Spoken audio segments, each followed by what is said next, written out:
अशोक जी कोलकाता से। राधे राधे। राधे राधे महाराज जी। महाराज जी, मैं काफी सालों से श्याम बाबा की पूजा करता हूँ। जब से आपकी वाणी सुना हूँ, मेरे अंदर नाम जप की इच्छा जग गई है। अगर मैं श्याम बाबा की पूजा करते करते आपकी रोज वाणी सुनूं और नाम जप करूं, सत्य में अपनी सांसारिक जिम्मेदारियों को निभाऊं, क्या मुझे भगवत प्राप्ति हो सकती है? ये तो आपका चिंतन बताएगा कि आप किस कोटि का चिंतन करते हैं। भगवत प्राप्ति किसी क्रिया का फल थोड़ी है कि कोई तपस्या के द्वारा, तीर्थयाटन के द्वारा, स्वाध्याय के द्वारा या नाना प्रकार की यज्ञ आदि क्रियाओं के द्वारा भगवत प्राप्ति थोड़ी होती है। भगवत प्राप्ति तो समस्त त्रिगुणात्मिका माया के द्वारा रचे हुए आकर्षण का त्याग, जिसे वैराग्य कहते हैं, और अनन्य चेता सततम यो माम स्मरति नित्यशः तस्याहम सुलभा पार्थ। चाहे जो नाम रूप आप आराधन करें, हमारे ही प्रभु के शब्द, श्याम कहो, राम कहो, कृष्ण कहो, हरि कहो, जो भी नाम, वो अनंत नाम, अनंत रूप, अनंत महिमा। पर भगवत प्राप्ति शब्द जुड़ता ही अनन्य चिंतन से है। अव्यावृत भजनात् अखंड स्मृति, यस्य स्मरण मात्रेण जन्म संसार बंधनात् विमुच्यते नमस्तस्मै विष्णवे प्रभु विष्णवे। जिनकी अखंड स्मृति ही भवबंधन से हमें, दूसरा कोई उपाय नहीं। ये अगरबत्ती लगा लेना, थोड़ा भोग लगा लेना, ये भागवतिक शतोगुण वृत्तियां हैं। आपका आंतरिक चिंतन कहाँ है? भगवान भगवत प्राप्ति के विषय में कह रहे हैं, अनन्य चेता सततम यो माम स्मरति नित्यसा तस्याहम सुलभा पार्थ। मैं उसके लिए सुलभ हो जाता हूं। किसका? अनन्य चिंतन, भगवदाकार वृत्ति। अभी आपकी है कि नहीं, आप देखिए। भगवत प्राप्ति किसी क्रिया का फल नहीं है। समस्त शुभ क्रियाओं से अशुभ क्रियाओं का त्याग किया जाता है। शुभ क्रिया को करते करते जब ये पता चला, जैसे जल निर्मल हो गया, तो शांत और निर्मल जल में तह में क्या ये दिखाई देता है, तब पता चलने लगा जो परम प्रकाशक अंतःकरण को जो प्रकाशित कर रहा है, वो शुभ अशुभ दोनों से परे, शुभ को भी त्याग दिया। अब वो त्रिगुणातीत चिंतन हो रहा है उसका। प्रभु का नाम, प्रभु की रूप, प्रभु की लीला, ये कोई त्रिगुण माया अंतर्गत थोड़ी है, ये तो त्रिगुणातीत है। हमारा चिंतन क्या हो रहा है? बस खास बात है, आप काली भजो, दुर्गा भजो, राम भजो, कृष्ण, वो सब एक ही तत्व है। तत्व सौ दो सौ नहीं, वो एक ही है, दो नहीं। वो जहां तक वो लीला के लिए है। बस उसका चिंतन, जिसको पकड़ो उसके चिंतन में डूब जाओ। अब अवस्था, समय अपने पास इतना नहीं रह गया है, बहुत कम समय, कलयुगी जीव है। मान लो आपकी कितनी अवस्था है शरीर की? 68 है। अब पता नहीं कितने सेकंड है आगे, कितने सेकंड कोई भरोसा तो है नहीं। फांसी वाले सजा जो को तो उसको पता है कि अमुक तारीख को दी जाएगी, लेकिन अपने को तो वो भी पता नहीं, गेट से बाहर निकलेंगे कि नहीं निकलेंगे कोई पता नहीं। राह बोल रहे हैं, धा तक पहुंचेंगे कि नहीं पहुंचेंगे, इतना भी समय का ज्ञान नहीं कि राधा बोलना चाहते, राह बोले और आधे में चले गए, धा तक नहीं पहुंच पाए, ऐसा सिस्टम है इसका। इसलिए हमारी प्रार्थना है, जैसे बने वैसे नाम जपना शुरू कर दो, बस निहाल हो जाओगे। पूजा पाठ योग साधना सब साधन कर, यह फल सुंदर प्रभु पद पंकज प्रीति निरंतर। अपने आराध्य देव का निरंतर स्मरण, उत्साहित होकर हर समय नाम चल रहा है, भगवत प्राप्त ही हो। बस इसे पकड़ लो। भगवत प्राप्ति, दान, पुण्य, जितनी भी ये सब क्रियाएं हैं, इन सब से नहीं होती। भगवत प्राप्ति चिंतन से होती है। बारी मथे घृत होए बरु सिकता ते बरु तेल, बिनु हरि भजन न भवतरी, या सिद्धांत पे। भगवान के वचन है, अनन्यस चिंतयन्तो माम ये जना पर्युपासते। जो मेरी उपासना अनन्य चिंतन की करते हैं, योगक्षेम मैं वहन करता हूं उनका, और तेषाम हम समुद्धरता मृत्यु संसार सागरात। बस बात पकड़ लो। अगर भगवत प्राप्ति करनी है तो वो आंतरिक चिंतन होता है। हाँ, बाहरी भागवतिक क्रियाएं कर रहे, पर कोई उनकी फल की आशा या उस पर मातृ बुद्धि नहीं, मातृ बुद्धि अंतर के चिंतन में। सब कार्य हो रहे हैं, वार्ता हो रही, सब हम आपको देख रहे हैं, आपके चेहरे पे नाम लिख रहे हैं, आपको लग रहा है हमें देख रहे हैं, हम उसी को देख रहे हैं जिसका अभ्यास किया है, जिसके लिए जीवन समर्पित, उसी को देख रहे हैं। अगर चूक हो जाए तो इतने भजनानंदी महाराज भरत जी मृग में और मृग बन गए। ऐसा चिंतन का खेल है। अगर भगवत प्राप्ति केवल इतने से होती तो चक्रवर्ती सम्राट पद का त्याग, महारानी और पुत्रों का त्याग, गंडकी नदी के किनारे रहना और भगवान के भजन में ऐसी रुचि होना, पढ़ के भागवत में देख लो, वो भूल जाते थे कि इस समय क्या सेवा करनी है। ऐसी स्थिति का भी महापुरुष, चिंतन बिगड़ा, हिरण का चिंतन आ गया, चिंतन बदल के इतना चला गया कि भगवत चिंतन ही रुक गया। पढ़ के देख लो, भगवत चिंतन ही रुक गया तो अगला जन्म क्या हुआ? हिरण का हुआ। अगर इन सब से भगवत प्राप्ति हुई होती तो फिर हो जाती। खास बात चिंतन की है। तुम्हारा चिंतन कहाँ है? तुम क्या बनोगे? जैसे फोटो खींच रहे हैं कैमरे में अंतिम समय, अब आप एक आंख बंद कर लो या जैसी सीन करोगे वही आ जाएगी फोटो। अंतिम समय जो चिंतन करोगे 84 लाख योनियों में वही तुम बन जाओगे। तो हम प्रभु का चिंतन करेंगे तो प्रभु बन जाएंगे। प्रभु पक्का सारूप्य मोक्ष, साक्षात भगवत स्वरूप होकर भगवत धाम में विराजमान होना। गीध देह तज धरि हरि रूपा, हरि रूप प्राप्त करके भगवान, इसे भगवत प्राप्ति कहते हैं। और वो होती है अखंड चिंतन अनन्य भजन से। अब ये कितने जन्म में कर पाता है या कितने दिन में कर पाता है या कितने महीने में, ये साधक की लगन और लालसा के ऊपर है। छूट है इसी जन्म में भगवत प्राप्ति, बस अनन्य चिंतन। तद स्मरणेन परम व्याकुलते, राधा राधा राधा। चाहे शौचालय में बैठे हो तो हमको पवित्रता पवित्रता का कोई इसमें विधान नहीं नाम में। अपवित्र पवित्र हुआ सर्वावस्थांगतो पिवा या स्मृत पुंडरीकाक्षम सवायाभ्यंतर शुचि। उबाय अभ्यंतर से पवित्र ही है जो पुंडरीकाक्ष कमल नयन भगवान श्री हरि का नाम जपता है, स्मरण करता है, और स्मरण करने वाला ही भगवत प्राप्त होता है। श्रुति जुनेजा जी कोलकाता से। राधे राधे महाराज जी। महाराज जी, गुरु के अंग संग का सौभाग्य और पूर्णता, क्या ये दोनों जन्म के कर्मों का फल है क्या? कृपा का फल है। गुरु का वर्ण होना, गुरु की वाणी में रति होना, गुरु के बताए हुए मार्ग के अनुसार चलना, वस्तु तत्व की प्राप्ति हो जाना, ये सब कृपा से है। इसमें हमारा कोई भाग्य या कर्म नहीं। आज ही आप सत्संग में सुन रहे थे कि ये जो मानसिक रोग हैं, ये जो अज्ञान से हम अपने को शरीर मानकर मन और इंद्रियों के द्वारा भोगों को भोग रहे हैं, ये तपस्या, यज्ञ, स्वाध्याय, तीर्थयाटन, दान, योग आदि, ये बड़ी औषधियां हैं। ये रोग को दबा देंगे लेकिन जड़ से नहीं मिटा पाएंगे। तो गरुण जी महाराज ने काकभूषुंडी जी से पूछा कि फिर जड़ से कैसे नष्ट होते हैं? बोले, राम कृपा नासई सब रोगा, जो यही भांति बने संजोगा। सदगुरु वैद्य बचन विश्वासा, संयम यह न विषय के आशा। बोले, भगवान की यदि ऐसी कृपा से संयोग बन जाए तो जड़ से रोग नष्ट हो जाए। क्या संयोग बन जाए? हमें सदगुरु की प्राप्ति हो जाए।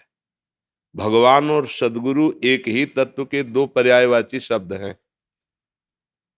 चाहे उन्हें भगवान कहो, परब्रह्म कहो या सदगुरुदेव कहो। जैसे जल, वारी, तोय, नीर, पानी, ऐसा वर्णन करते हैं ना, है तो एक ही वस्तु का। ऐसे सदगुरु, भगवत प्रेमी महापुरुष और भगवान, ये सब एक ही सब। ब्रह्मविद ब्रह्मवि भवति। ये हमारी तपस्या या हमारे दान पुण्य या हमारे भाग्य से नहीं मिलते। जब द्रमहि दीन दयालु राघो तो साधु संगति पाहिए।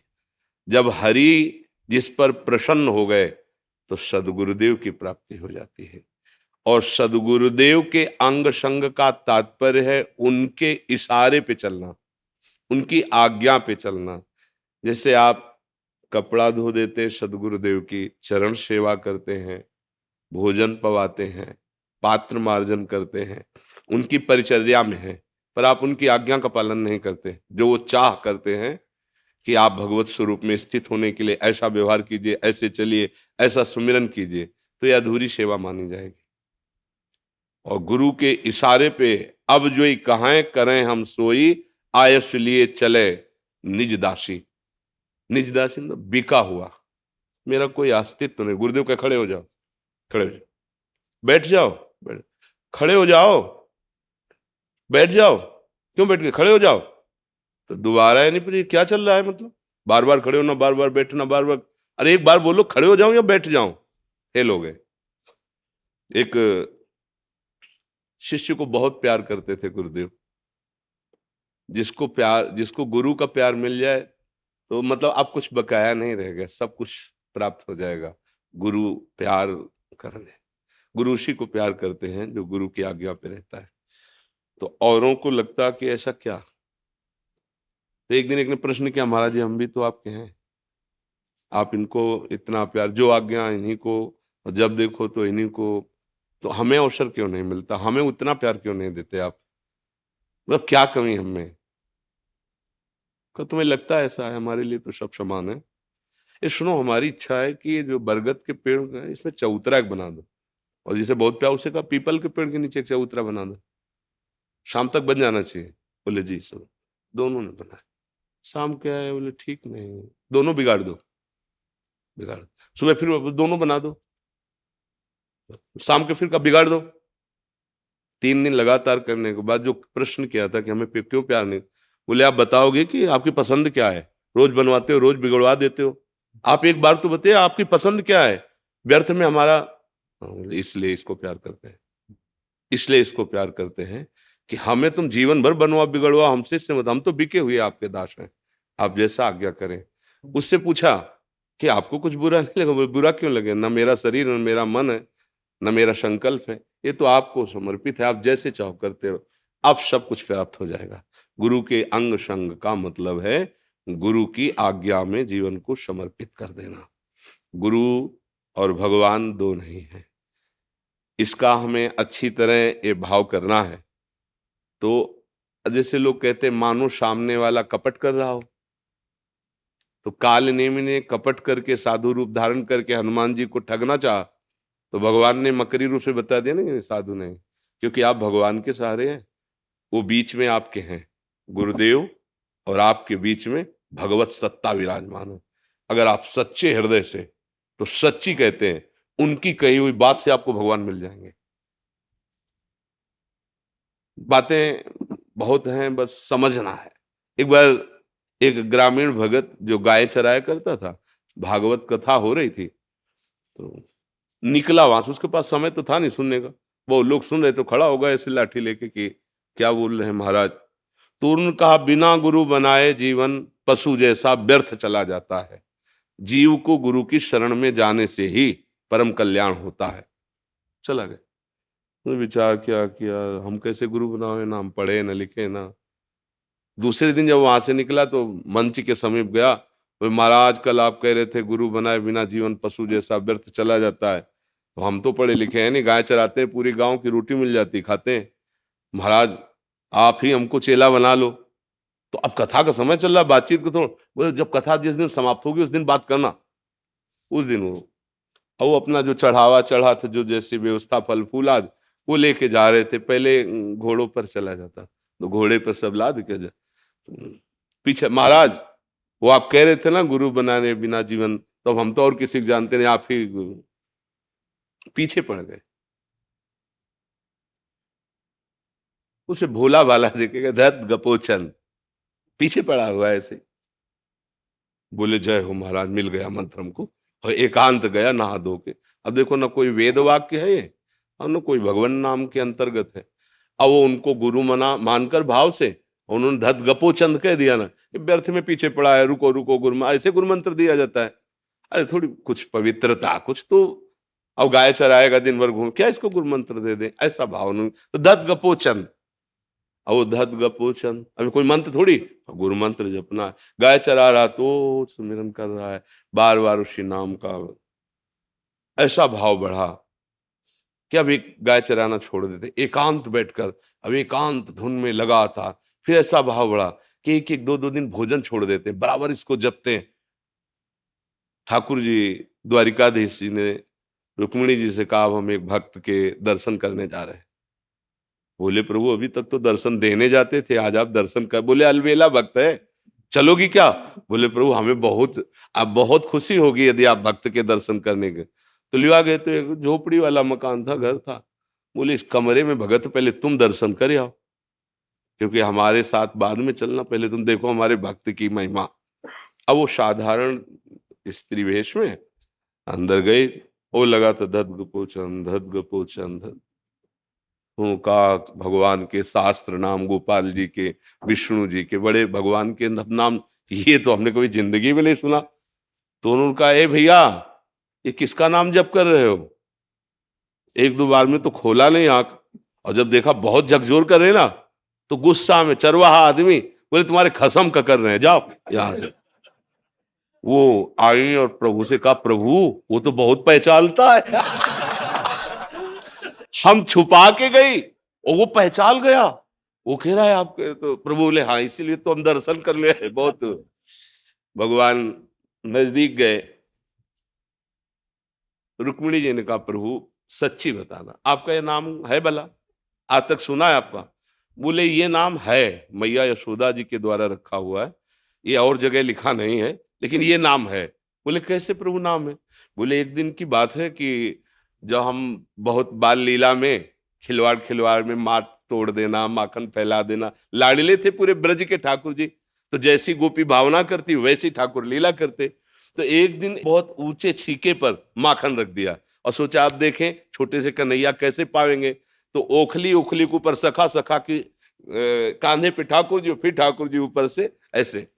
इतने में मैया आ गई, यशोदा मैया, और उनका उपद्रता जो आप कर रहे हो इससे बचाने के लिए तो मैंने उपाय किया था।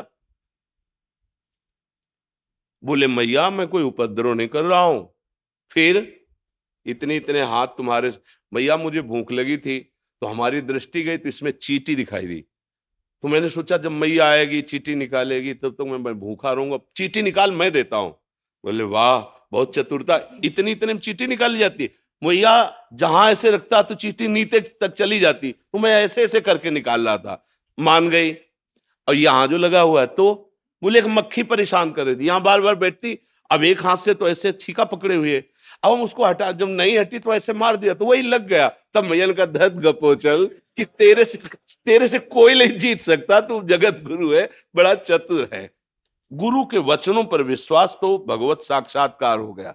अगर भगवत साक्षात्कार करना है, वास्तविक सत्मार्ग में चलना है, तो गुरु के वचनों में दोष दर्शन न करे।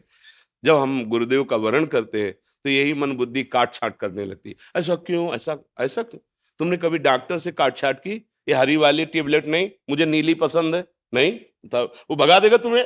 पैसा देते हो, हाथ जोड़ते हो, लाइन में खड़े होते हो, और वो जो दवा दे श्रद्धा पूर्वक ले, और भवरोग की दवा गुरुदेव कर रहे हैं, तुम ऐसा क्यों वैसा क्यों, दूसरों से सलाह लोगे जाके? ऐसा नहीं है। मन वचन कर्म से गुरु को भगवान मान करके यदि उनकी बात मान लो तो तुम्हें अनुभव हो जाएगा। देखो जब हम पाषाण विग्रह में भगवान की भावना करते हैं और मुझे भगवान की प्राप्ति हो जाती है, तो चलते फिरते गुरु में वो तो भगवान है ही। हमारी भावना, भगवत प्राप्ति हमारी भावना से होती है। जब हम एक लकड़ी के बने हुए एक चित्र में, एक पाषाण मूर्ति में अपना भाव जोर से करते हैं, तो भगवान वहीं मुस्कुराने लगते। खंबे से भगवान प्रकट हो गए, नरसिंह रूप प्रकट हुए ना, तो सदगुरुदेव तो साक्षात परब्रह्म है ही, वो तो चलते फिरते भगवान है। बस हमारी भावना की कमी है।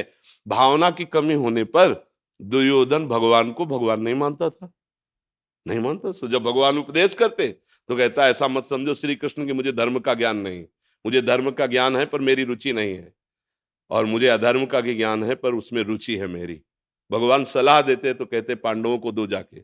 भगवान ने कहा देखो एक बात मान लो, 5 गांव दे दो, इतने में वो 5 राजी हो जाए। बोले सुई के अग्र की नोक भर नहीं देंगे, बात किनसे कर रहा है? अखिल कोटि ब्रह्मांड नायक परम सामर्थ्यशाली भगवान श्री कृष्ण से कह रहा, सुई की नोक भर नहीं, सुई अग्रे न केशवा। भगवान ने कहा फिर ठीक है, युद्ध ही ठीक है। कहाँ माना भगवान को भगवान? अगर भगवान को भगवान नहीं मान रहा तो उसको नहीं दिखाई दे रहा है।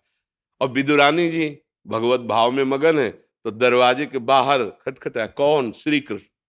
प्रेम में ऐसी ऊंची अवस्था कि उनको अपनी देह का भय भान नहीं। अंदर गए तो प्रभु स्वयं कह रहे, कुछ पवाओ ना।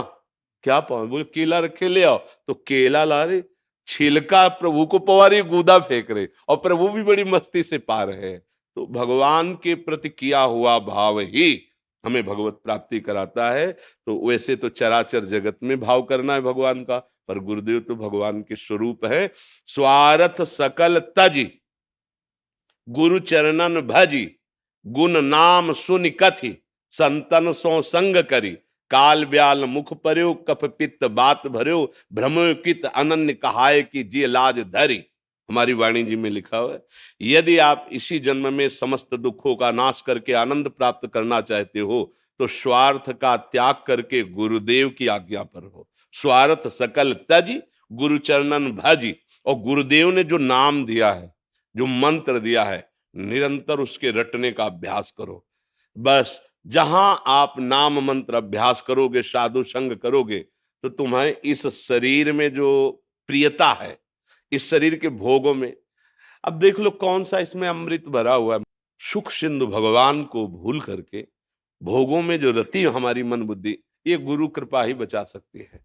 गुरु कृपा ही केवलम, बस उनके वचनों पे चल जाए तो है। पर कठिन होता है मन को गुरु आज्ञा पर लगा पाना।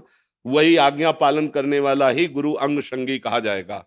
आज्ञा का पालन नहीं करता, बात नहीं बनेगी। उनके समीप रहते हुए भी ऐसे कितने उदाहरण हैं कि गुरु की बड़ी कृपा है, वो समीप सेवा में रखे, पर उनकी दृष्टि गुरु के वैभव पर है, गुरु के सम्मान पर है, गुरु की हृदय वस्तु पर नहीं है।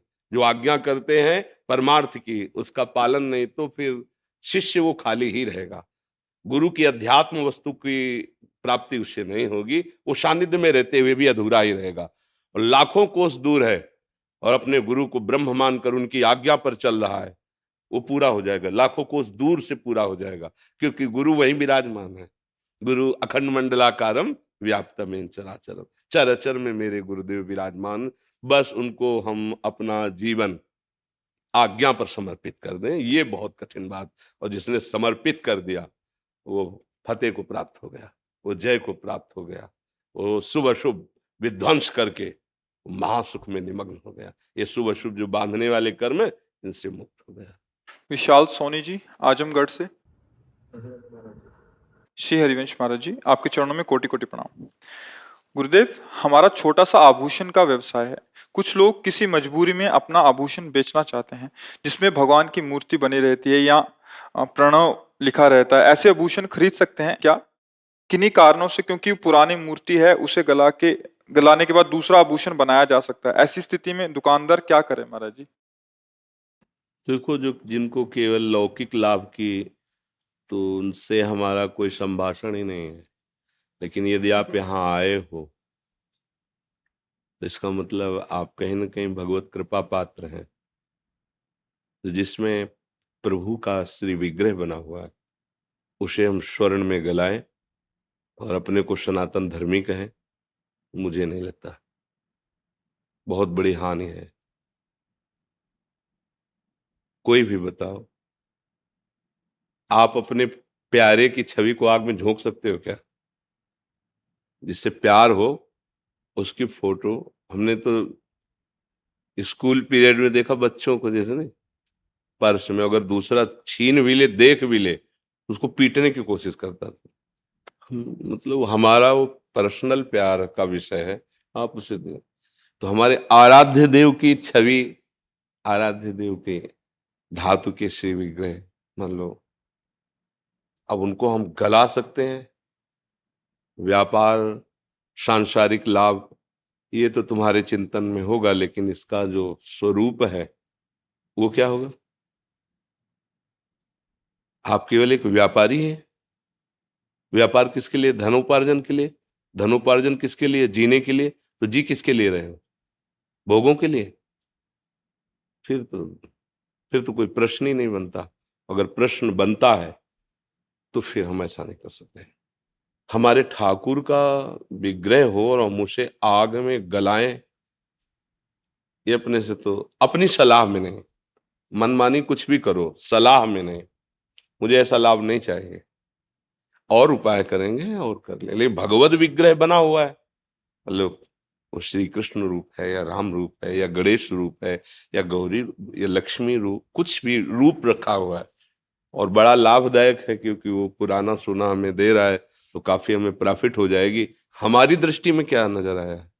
केवल सोना ही तो नजर आया, लौकिक लाभ नजर आया, लेकिन सोना जो तुम समझ रहे हो वो नहीं है, जो है उसे तुम समझ नहीं पा रहे, और जो है वही लाभ देगा।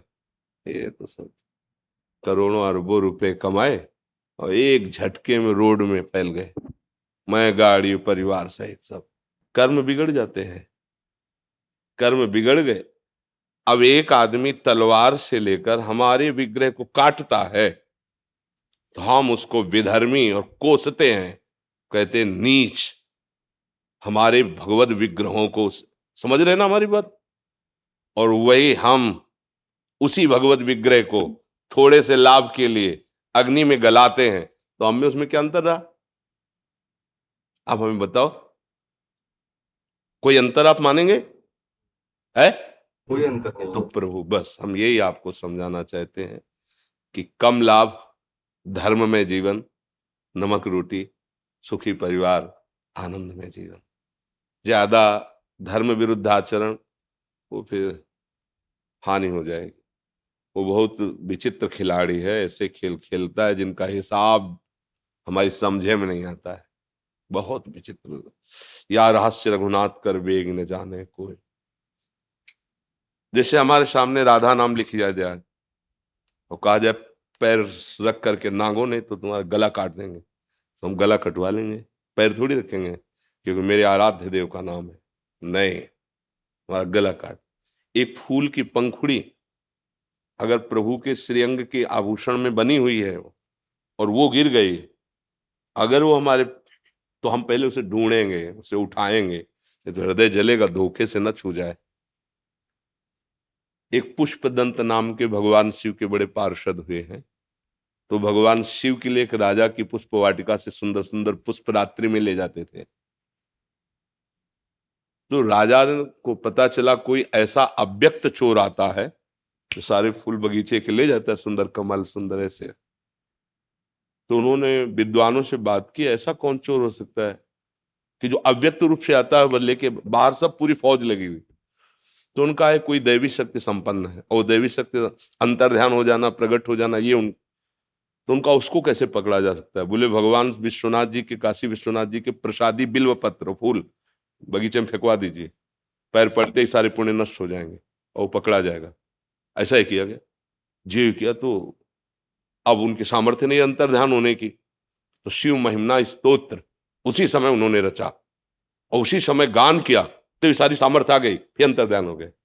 कहीं ना कहीं तो जो आपके सामने आए हैं गणेश गौरी या जो भी भगवान नाम रूप, वो आराधना में रहे होंगे, कभी ना कभी तो रहे होंगे, ऐसा तो नहीं कि रखे केवल रहे।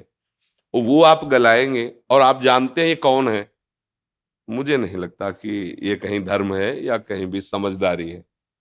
इसलिए मेरी तो प्रार्थना यही है कि भले आप नमक रोटी खाओ और स्कूटी से चल लो, तो धैर्य पूर्वक पर पवित्र भाव से जीवन निर्वाह, ये हमारी तो सलाह यही है कि नहीं करना चाहिए। अब फिर जो भाई करें, व्यापार प्रधान उनका है, वो गणेश गौरी तो देखते नहीं, सोना देखते हैं। नहीं भाई, स्वर्णकार क्या देखेगा? अब एक भगत गए और गणेश जी और चूहा दोनों ले गए, वजन में चूहा ज्यादा था, चूहा को पैसे ज्यादा दिए। तो उन्होंने कहा अरे गणेश जी का तो ये वाहन है। बोले हमें वाहन और गणेश जी थोड़ी मतलब, हमको तो रुपए थे पैसे, वजन उसका ज्यादा था, पैसा उसका ज्यादा मिलेगा। हम केवल व्यापार पैसे के लिए करते हैं, और पैसा भोग सामग्रियों के लिए होता है, भोग सामग्री जीवन के लिए होती है और जीवन प्रभु के लिए है। ये क्रम अच्छा रहेगा। और अगर फिर जीवन केवल भोगों के लिए, तो फिर महानी, फिर हम हार गए, फिर हम परास्त हो जाएंगे। देख लो, धर्म में चलना कठिन होता है और दिखाई दे रहा है कि 50,000 की प्रॉफिट है, और नुकसान आपको नहीं दिखाई दे रहा है, नहीं नहीं हम नहीं लेंगे, हम नहीं, ऐसा किसी और को हमारे यहाँ नहीं बिकेगा, हमारे यहाँ ये गलेगा नहीं, ऐसा ऐसा भाव रखिए। तो भगवान देख रहे हैं ना, और उन्होंने अपने एक संकल्प में अनंत ब्रह्मांडों का सृजन कर दिया। जब आपको धनी बनाना होगा ना, तो सेकंड थोड़ी लगेगा उनके लिए। आप कितनी भी मेहनत करो, गांव की कहावत है कि जब देते तो छप्पर फाड़ के देते, नहीं कहते, ऐसे ही कुछ है उनका खेल। विश्वास करो उन पे, नाम जप करो, धर्म से चलो, सुखी रहोगे, शांत रहोगे, आनंदित रहोगे। आजकल देखो ना, पोस्टर में भगवान की छवि छाप दी, जरा देखना, और नाम लिख दिया और क्या क्या भगवान, और ऐसे गली के ऊपर लगा दिया। अब वो पोस्टर फट करके नाली में पड़ा है। ठाकुर भी पड़े हैं, और उनमें गुरु जी की भी छवि है, उसमें नाम भी है। मतलब कहाँ हमारा धर्म, समझ में नहीं आ रहा है। जिनको हम सिंहासन में विराजमान करते, वो नाली में पड़े हैं, वो लोगों के पैरों के नीचे आ रहे हैं, इसलिए तो बुद्धि भ्रष्ट हो जाती है। कहाँ परमार्थ का मतलब, आराध्य देव की छवि आराध्य देव है यार, तमाकू की पुड़िया पे आराध्य देव की छवि, भगवत स्वरूपों को थैले में, लिफाफों में, ब्याह के कार्डों में। अब ब्याह का कार्ड तो ब्याह ही किस तारीख को ऐसे फेंक दिया फिर, और उसमें प्रिया प्रीतम बने, उसमें शिव उमा बने हैं, या सीताराम जी बने, वो सब ऐसे तो क्या होता है, सारे सुकृत नष्ट हो रहे, बुद्धि भ्रष्ट हो रही। समझ पा रहे हैं, आराध्य देव की छवि लगी हुई है, भगवान का रूप लगा हुआ है। पर अब कलयुग का देखो ना प्रभाव, देखो ना, बहुत अंदर जलन होती है जब पोस्टर फटा हुआ प्रभु का नीचे देखते हैं, तो लगता है देखो इन्हीं को सिंहासन में विराजमान किए, और इन्हीं को देखो।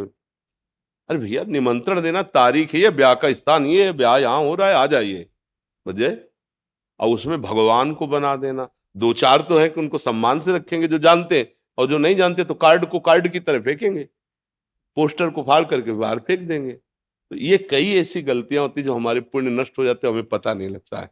तो अगर सावधान रहा जाए तो हमारा जो धर्म है, हमारे जो प्रभु हैं, वो हमको सुखी करेंगे। धर्म ही हमारी रक्षा करता है, भगवान से ही सुख प्राप्त होता है। गुरु जी, जो विग्रह घर में होते हैं जो खंडित हो जाते हैं, हाँ, यमुना जी में प्रवाहित करें, यमुना जी में प्रवाहित करें।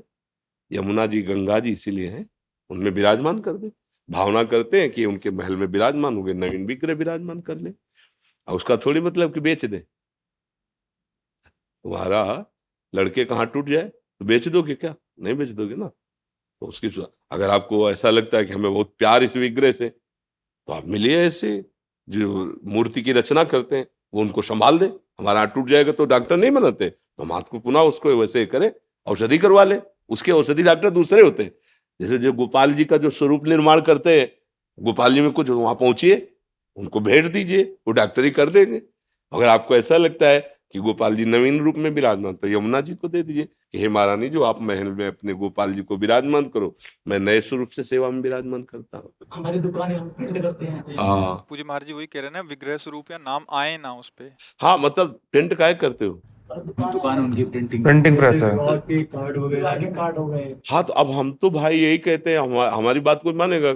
हमारी तो जो भावना है ना, सुख प्रदान करने के। आप बताओ, आपसे हम पूछते हैं, अगर आप रामकृष्ण हरि किसी को मानते हो और आपके हाथ में उनकी छवि हो, तो आप कहाँ उसको विराजमान करोगे? कहीं ऊंचे पे बैठाने की सोचोगे ना, फेंक थोड़ी दोगे। अब कार्ड में क्या सम्मान होता है प्रभु का? बोलो क्या सम्मान? उसमें प्रिया प्रीतम बना दिए, या प्राय ये देखे सिया राम जी बना दिए, वरमाला पहनाते हैं, महादेव पार्वती जी बना दिए, या गणेश भगवान बना दिए, तो ऐसे ही।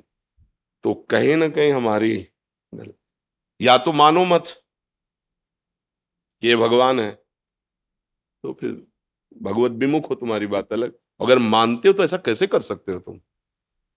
अगर हमसे कोई कहा है ना का कुछ लिखने के लिए, जैसे आदेश कवि, तो हम वही अक्षर लिखा है जितना बोलना है, आप वहां चले जाइए। मौन है जैसे ना, ये हमारा प्रार्थना है बस, ना ऊपर राधे और ना कुछ नहीं।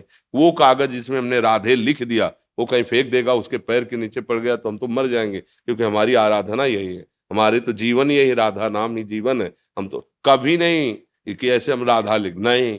अच्छा, कहीं राधा लिखाओ तो ऐसे ही करेंगे ना, कि अरे यार कैसा आदमी है, लिख के फेंक दिया ऐसा कहीं भी। अब ये उपासना का खेल, इसीलिए तो माया फंसाए रहती है, माया मुक्त लोग। हमारे धर्म में उपहास ज्यादा किया जा रहा है भगवान का, आराधना तो कोई बिरला ही करता, उपहास ज्यादा कर। आजकल जो वो कपड़ा लता वाले नहीं होते, मतलब कपड़ा के जो, हाँ बैग वही पे पूरा सब भगवान नाम, सब ऐसे ही।